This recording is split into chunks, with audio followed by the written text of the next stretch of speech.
Praise the lord. మరి ఒక రోజు మనం ఈ విధంగా కలుసుకోవడం చాలా ఆనందంగా ఉంది. ఎలా ఉన్నారు అంతా? ప్రతి ఒక్కరు బాగున్నారని ఆశిస్తున్నాను. ఈరోజు ఒక మాటను వివరించాలని నేను ఆశపడుతున్నాను. ఏంటంటే, మొదటి సమూయేలు గ్రంథం 16వ అధ్యాయం 7వ వచనంలో దేవుడు మాట్లాడుతూ, మనుషులు పై రూపమును లక్ష్య పెడుదురు కానీ యెహోవా హృదయాలను లక్ష్య పెడతాడు అని. చూడండి, మన దేవుడు హృదయాలను లక్ష్య పెట్టే దేవుడు. పై స్వరూపం బట్టి, లేదంటే మనం జీవిస్తున్న ఈ బయటి లోకపు జీవితాన్ని బట్టి ఈ మనుషులు లక్ష్య పెట్టొచ్చేమో, ఇతను మంచివాడండి, ఈమె ఆత్మీయురాలండి, నీ పై రూపమును చూసి లక్ష్య పెడతారేమో.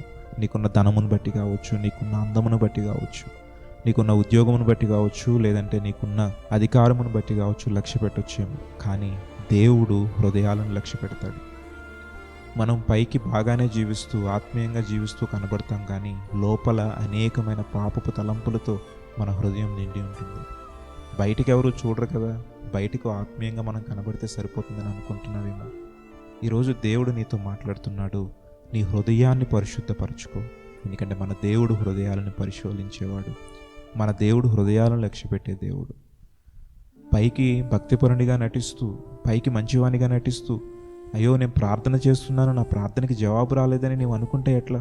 లోపల పాపపు తలంపులతో, పాపపు ఆలోచనలతో అపవిత్రమైన హృదయాన్ని నీవు కలిగి ఉండి ప్రార్థనకు జవాబు కావాలని నీవు అనుకుంటే ఎట్లా?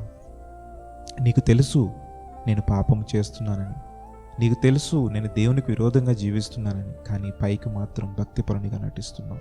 ఆ యొక్క పాపపు జీవితాన్ని వదిలేసే. ఎందుకంటే మన దేవుడు హృదయాలను లక్ష్యపెట్టే దేవుడు. పై స్వరూపాన్ని మనుషులు చూస్తారేమో, దేవుడు హృదయాలను చూస్తాడు. కాబట్టి ఇటు జీవితం నువ్వు కలిగి ఉంటే ఈరోజే దేవుని సన్నిధిలో మోకాళ్ళేసి, దేవా నన్ను క్షమించు అని అడుగు. నీ హృదయాన్ని పరిశుద్ధపరుస్తాడు. ఆయన వాక్యాన్ని నీ హృదయంలో ఉంచుకో. మరలా నీవు పాపము చేయకుండా ఉండినట్లు అది నిన్ను గద్దిస్తుంది. ఎప్పుడైతే నీవు పరిశుద్ధమైన జీవితాన్ని జీవించగలుగుతావో నిత్య రాజ్యాన్ని నీవు పొందుకుంటావు. ఈ కృప దేవుడు మనకి దయచేయనుగాక. ఆమేన్.